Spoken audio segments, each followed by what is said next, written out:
welcome to Coil Coaching's Thriving One. We're so excited to be back with you guys this week.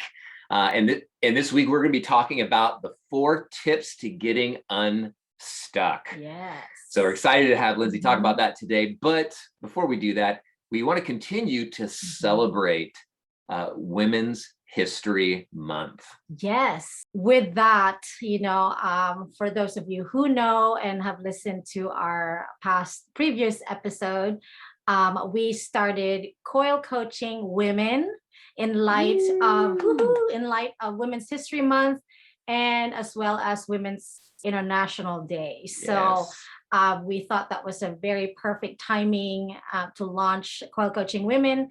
So basically, Coil Coaching Women is a global network by women and for women around the world. So wherever you're at, you are welcome to join. Yes. We want to create space for connection, for collaboration, for empowerment and growth. So we hope to accomplish this through our gatherings, our workshops, and leadership mentoring. So this is kind of like a way for us to celebrate women, start highlighting women, past, present, and obviously our children are a part of it.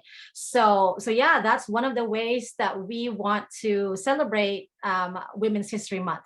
And of course, we also want to talk about some of the women that have influenced us or inspired us. So babe, who are the women that inspired you or influenced you? Yeah, for sure. Recently, I've been writing some of my curriculum, and I've been focusing in the area of compassion. So it's kind of fresh in my mind, this person, and it would be, hopefully it's not too cliche, but Mother Teresa. Yes. And so I've been really inspired recently as I've been researching on Mother Teresa and her life, and how she communicated this simplicity of compassion to others, and her work specifically in India in the leper colonies. I just was so moved by her heart to be with them, to care for them, to feed them. There's this classic picture that I'm putting into my curriculum of Mother Teresa, and behind her is she's surrounded by these lepers, and one of the guys standing there has no fingers, and I could just have this picture of her feeding in my mind, feeding these lepers that don't have any fingers and can't feed themselves. And I'm just so taken back by her devotion to the service to others and moving from compassion. And then the other woman that is in my life that inspires me, because I get to see it firsthand, is my beautiful wife. And I'm so inspired by her passion for people and her compassion for people, and what she's doing, launching this women's Coil Coaching Women, and just being a part of the journey with her and celebrating her has been such an inspiring thing to myself, and the areas that I want to step out and take risk and do things so that people can have community and experience authentic relationships. So I love you, babe. I love you too. I'm inspired by you. How am I supposed to follow that? If it was Men's History Month, yes, it would be one of the men that inspired me the most. But we're talking about women today. So obviously the biggest influence that I have had in my life was my mom. So if we're talking about the past, I mean, she's still living in my heart right now, but she passed away when I was 18. And I was really close with her. We were close growing up. She would share stories with me. And what I didn't realize at that time is that she was teaching me and guiding me through her experience, through storytelling. My mom was really good in storytelling, and it made me feel that she was inviting me into her life for when she was my age, certain ages, as she would share it. And it really inspired me to be the best woman I can be as Lindsay. It was, I think, one of the things that really impacted me the most about her was that she never required me to be anybody else but me. And I think I was the one that was so hard on myself, and I would always go back to my mom and I would present to her what I was dealing with, and she would say, by whose standard are you comparing yourself to? And that stuck with me for a long time, even up to now. And so coming into the present time, one of the young, very young, young person that inspires me daily is my daughter, Madison. She's 6 and I'm about like, I'm teary-eyed right now, and I have some emotions in my heart. But my daughter daily reminds me of how to be childlike and how to be authentic and vulnerable in our design as women. Like, my daughter's not perfect, she's 6. She obviously has a lot of emotions and a lot of growth going on, but she is so teachable. Yeah. And she is like one of the first person who would apologize if she felt that she was in the wrong. Right. And at the end of the day, her desire is to have a connection with me. Right. And so it didn't even matter like what I did, what I said. And one example was that I had hurt my finger, and you were there, babe. You were there. Right. I had hurt my finger and I was so focused on my pain. I wasn't aware of who was around. But obviously I knew Madison was there, and I was just like so focused on my pain. I was like, ow, ow, ow, ow. And I feel this little hand come across. And it was like this, It was like this. It's my hand. And she was like this. Mommy. Yeah, rubbing your hand. And she says, I'm so sorry that happened to you. And she gives me a hug like this. And she's like, what do you need? I'm like, what do I need? What do you need? The child of life coaches. I know. And for me, she is a picture of like, I don't have to be perfect.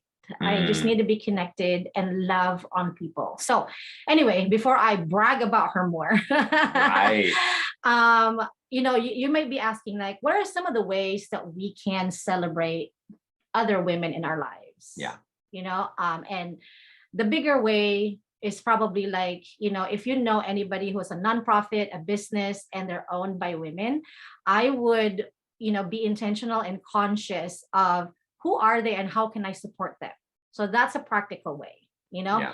And the other one is something really simple. And you can do this every month with any woman, that can come up in your mind. And I would encourage you guys, if you're wondering like, oh, I don't have money or this and this and that to support a nonprofit or buy from a business, there's one other thing that you can do. And it's very simple, is to write a thank you note or message, text, letter, write a thank you note to a woman or a few women that inspire you. A few simple words to acknowledge how another woman has inspired you can mean a lot to her. So maybe they're a role model, right? Or just a friend who has helped you through a tough time. Maybe you just admire somebody, admire certain qualities about them, and you don't get a lot of enough time to say something. So a show of gratitude is a meaningful gesture. Yes, so good, so important. I love it. Yeah. Well, we bless the women that are listening out there. We're thankful for you at no matter what level or age that you're at. You are valuable and important, and we want to see you thrive. Yes. So we're gonna hop into talking about the 4 tips to getting unstuck, because this is a real and most common simple expression that we encounter working with people, be it on the emotional level or on the practical level, I guess, like I'm stuck in life, I'm stuck in a certain space. And so Lindsay's going to just talk through some of the 4 keys, the 4 tips to getting unstuck. So babe, for our listeners out there, and we all deal with this to different levels, like how do we recognize and how do we get unstuck? Yeah. So obviously there's going to be more tips, but I want to highlight 4 that's, if you're just like, I just want to do it myself and it's an easier thing for you. So, because being stuck can mean that someone is trapped or can't do anything about the situation that they are in, so if we are stuck, mostly we need help. Like imagine yourself being stuck in the mud, like if in that situation, then yes, you need to recognize first and foremost that you need help, but the first thing that I actually encourage people when they are stuck is, the first one is so simple. Take a step back. Take a step back, ponder where you're at, what got you there, and what you truly want. Yeah. Because when you take a step back from life and look at it from a distance or a bird's eye view, you will see things from a different perspective and you start seeing the bigger picture again. Yes. Right? So true. Yeah. Because when you're in a certain situation and all you see is this one thing, then you forget that this one thing is just a piece of the puzzle. There's a bigger puzzle, there's a bigger picture out there. So take a step back. Even if you physically take a step back, and that sometimes will help you. Yes. Yeah. So it's kind of like getting a lay of the land and like, let's just look at all the pieces that are in play. Exactly. In the puzzle. That's an analogy that I like to use a lot of times when I'm starting to work with clients is like, hey, when starting the process, because that's what we're talking about in the Getting Unstuck is starting the process. We're going to take all the puzzle pieces, we're going to lay them out on the table. We're going to start separating them and start looking at it, start gathering the things together. So when feeling stuck, even if you've already been like, oh, I've been milling it around in my head, this mindset, okay, let me take a step back. And sometimes bringing someone into that process to help you take a step back is key. Because I know with clients, a lot of times just them processing with me and asking them questions about it helps them actually get a different perspective on the situation. Because stuck a lot of times is like, I don't know what to do next. Right. And so having that change of perspective. So taking a step back, love it, babe. So good. Yes. It's very simple and you can do it, even throughout the day. Like being stuck is not just like a big thing, like stuck in the mud. It could be like when you're working, or you're working on a paper when you're, to submit. So taking a step back is super helpful and just looking at it from a different point of view instead of just that one thing. So, and the second one that I truly love, number 2, is reconnect to your why. Yeah. So we said, take a step back, ponder where you're at, what you got you there, and what you truly want. And then now moving into, okay, now that we've done that, taking a step back, we reconnect. The first thing that I love to do is reconnect to my why. Reconnect to your why. Because feeling stuck is often because we have lost sight of our why. By helping yourself to remember your original purpose, it gives you the inspiration to refocus. Yeah. That's why. Reconnecting to your why will be, imagine this, reconnecting to your why will be the fuel that makes a big difference for you, even through challenging times. Yes. It's kind of like you're a car and maybe you don't have a lot of gas anymore and you have to go and reconnect, like go and get fuel so your car can run again. Right. Yeah. Yeah. And that's just kind of like reconnecting with your priorities. Exactly. That's another way to say it. Yes. Yeah. Yes. So just reconnecting to your why is like, what are my priorities right now? And so key, like recognizing what are the things, right? My time, my finances, my job, my relationship, etc. Yes. What are my priorities in those spaces? Yes. Yeah, especially if it's like, if I can just give a small example, it's like if you are studying to become a lawyer. I struggled that loss. A lawyer, you've done all your 4 years bachelor's degree and now you're in there. And so you have additional requirements to do and stuff, get to the bar exam. And then you're in the middle of maybe writing a paper for a certain subject. Yeah, it's really small compared to the bigger picture. And you can easily get stuck because you're disappointed or frustrated that you have to do this. And so once you get on the bigger picture, what is the bigger picture? I want to get my law degree, right? Yeah. And now you can reconnect your why and say like, okay, this paper right here, if I do well, I will pass this subject and it's one step closer to getting to my priority and your why. Yeah. So that's just a little example for that. And the next one that I love to connect with my clients with is acknowledge what needs to change. Yeah. So number 1, you've had, the opportunity to take a step back, right?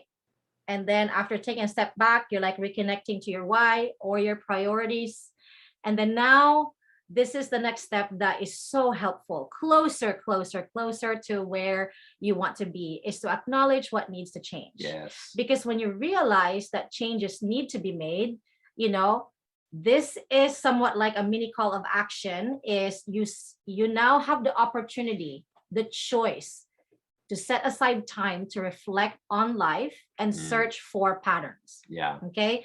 These patterns will help you with recognizing reasons why your life is how it is right now. Oh, I can think of a lot of examples for that. Yeah. I'm sure you can too. And hopefully you can as well.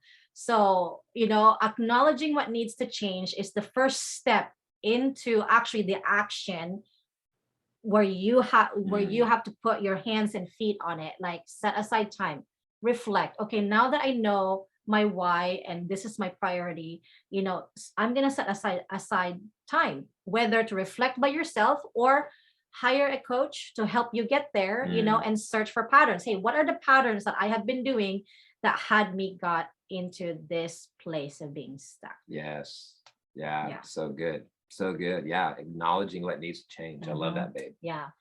Because for example, if you had you were stuck in the mud, you know, and so you could be like, I'm just gonna be stuck here forever. It's so hard to move.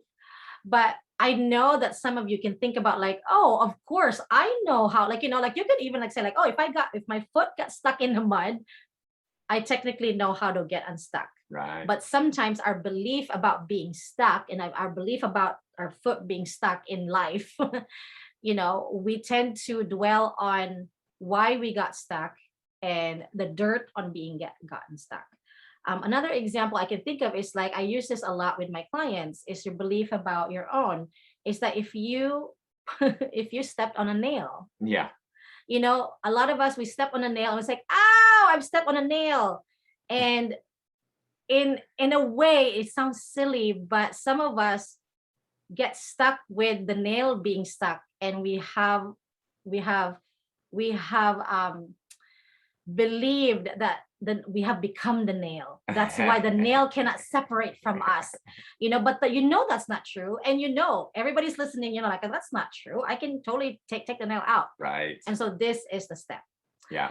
So the next one is, this is something that I like, is take action. Take action. Okay, so I know that you're like, take action. What does that look like? So taking action is essential to getting unstuck. Yes. There is no viable replacement for momentum.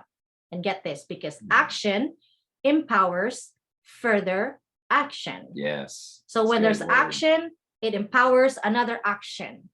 Because dormancy, or when you don't do anything, dormancy creates inactivity, self-doubt, and confusion. Meaning if you just look at your foot being stuck on the mud, and that's what you just look at, you are going to have self-doubt and confusion why you are there. Yes. You know, so realize that a path will begin leading us down to new paths, but we have to start walking. So first. True. So true. Yeah.